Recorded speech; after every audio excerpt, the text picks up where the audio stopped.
Every generation believes it has mastered the economy, that it has tamed the chaos of markets, learned from past mistakes, and built a system too advanced to fail. But history has a cruel sense of humor, and every time humanity convinces itself that this time is different, the cycle repeats. The truth is, financial collapses are not accidents.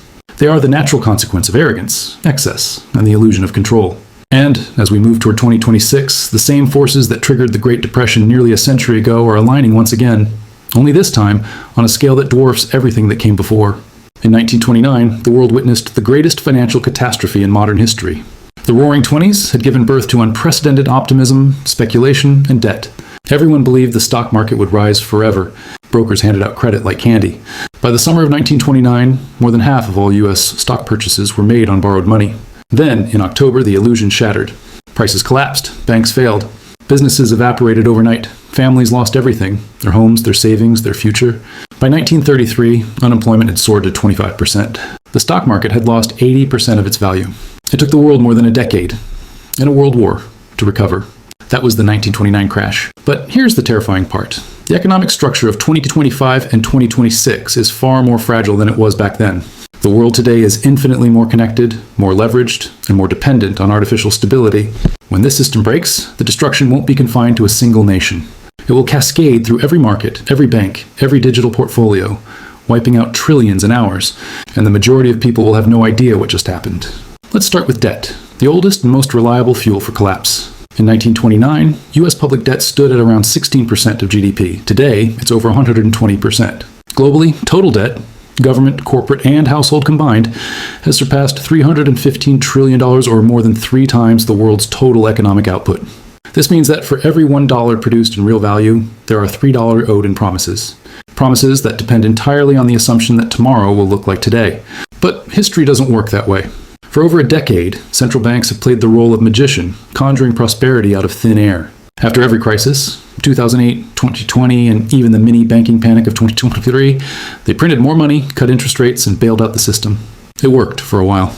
But easy money doesn't solve problems. It buries them under bigger ones. Each rescue made the economy more addicted to artificial support, more detached from reality, and more vulnerable to the next shock. Now, after years of cheap credit, the bill is coming due. Inflation, once declared transitory, has proven stubborn and structural. Governments are suffocating under record interest payments. And central banks, once the heroes of the system, are now trapped. If they cut rates, inflation will roar back. If they raise them, debt defaults will explode. There is no good choice, only the illusion of control. What makes the coming crisis unique is not just the scale of debt, but the fragility of everything built on top of it.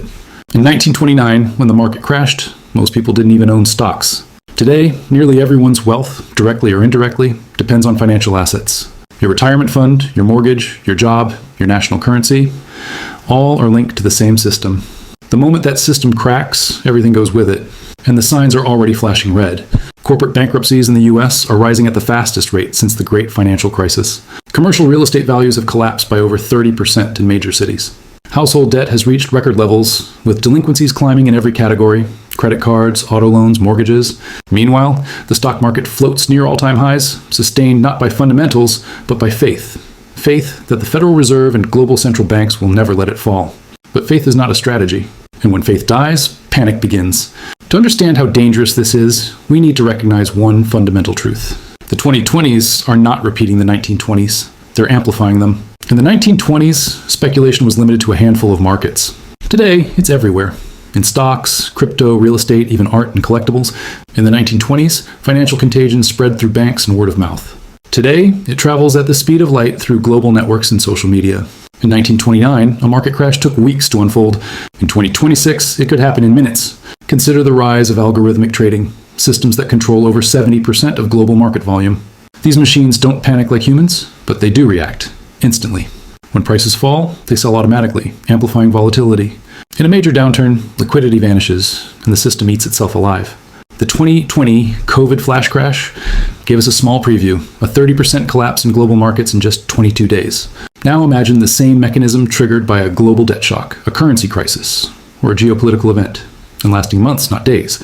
And that brings us to the geopolitical fault lines. In 1929, America's crash stayed largely domestic, at least at first. Today, every market is tethered to the US dollar, but the dollar itself is under siege. Countries like China, Russia, and even US allies are actively building alternatives, from BRICS currencies to central bank digital systems, to reduce dependence on the American financial network.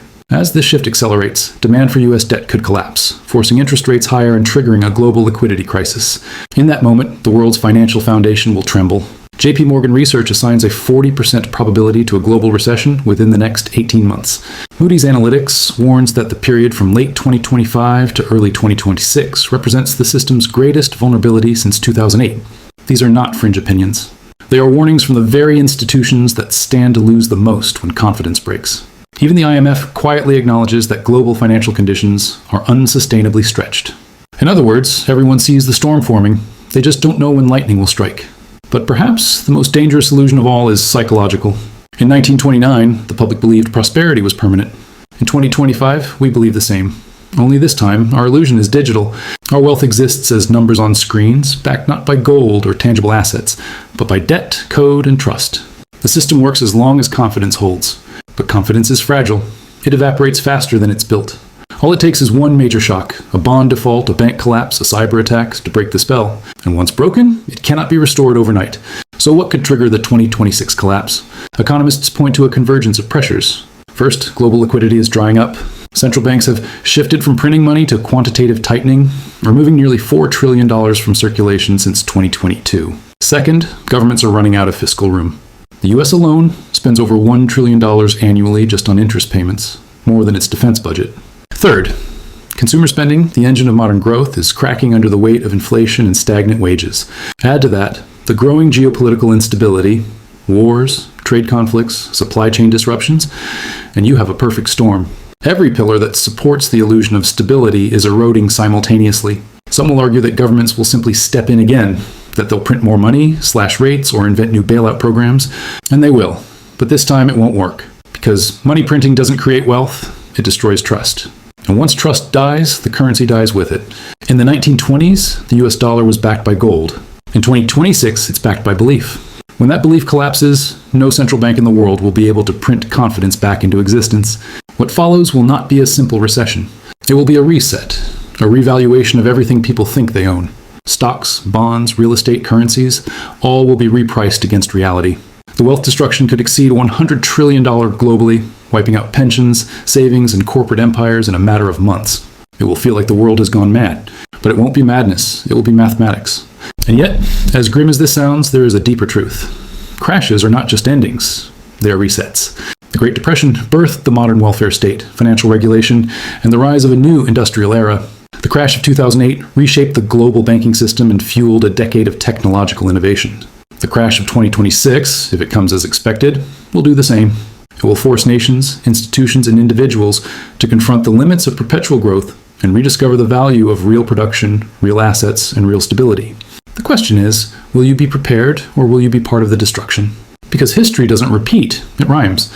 And right now, the rhyme sounds hauntingly familiar. You can already see the early tremors in the markets, in the headlines, in the silent anxiety of people who sense something is off. The same overconfidence that blinded investors in 1929 blinds us today. The same politicians who promised stability then are making the same promises now. And the same economic laws that punished their arrogance will punish ours again. We are standing at the edge of a new era, one defined not by growth, but by reckoning. The decades of cheap credit, speculation, and monetary manipulation have reached their limit. The system cannot expand further without collapsing under its own weight. And 2026 may very well be the breaking point.